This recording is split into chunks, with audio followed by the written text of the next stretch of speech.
Welcome to your first historical reference, Journey Around the Planet. The historical trajectory of Jerusalem underscores its Arab identity, especially during the caliphate of Umar ibn al-Khattab. It remained Arab, free from Jewish political influence. According to historian Jeffries, Jewish ownership of Palestine, in the truest sense, was never complete. They stayed within certain borders for a limited time, and their rule during the time of David and Solomon was short-lived.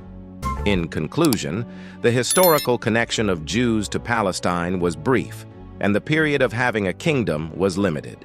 The majority of present-day Jews lack a direct link to Palestine, and the notion of Semitism is a falsehood used to conceal their ambitions.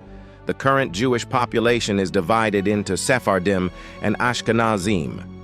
The origin of Sephardic Jews is debated, with some attributing their ancestry to Abraham, while others see them as a diverse group formed through deprivation and misconduct. Ashkenazi Jews, the majority in Israel, are suggested to trace their lineage to the Khazar kingdom, eliminated by the Russian Empire around 965 AD. Benjamin Freedman contends that more than 92% of self-identified Jews descend from Khazar Asians who converted to Judaism in the 8th century AD. Freedman accuses Jews of using a big lie strategy, claiming descent from the 10 lost tribes, and notes their tendency to label any dissent or questioning as anti-Semitism. In relation to the Holocaust, Shlomo Lando's statement is highlighted, asserting that the Jewish Agency was aware of the extermination of Jews in 1942. Lando suggested that Jewish leaders in the United States may have been informed, albeit not fully. Some attempted to conceal this knowledge. It's crucial to acknowledge the Holocaust's various questions, including debates over the actual number of victims. Some argue that Jews might exaggerate their sufferings for sympathy. Jack Taylor, an American writer and former communication officer in the U.S. intelligence using a pseudonym, discusses in The Missing Files of the Mossad the existence of highly classified papers lost from Mossad, the Israeli intelligence agency.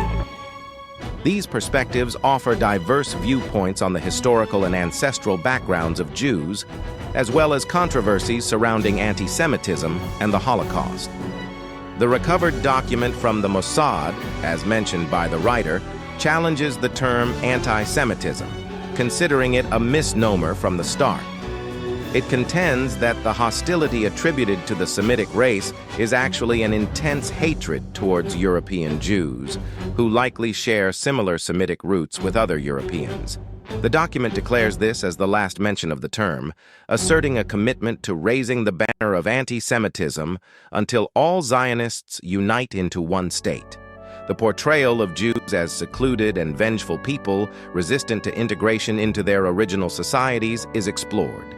They are depicted as maintaining a narrow framework, embracing secrecy, and establishing close cooperation despite being scattered across various countries.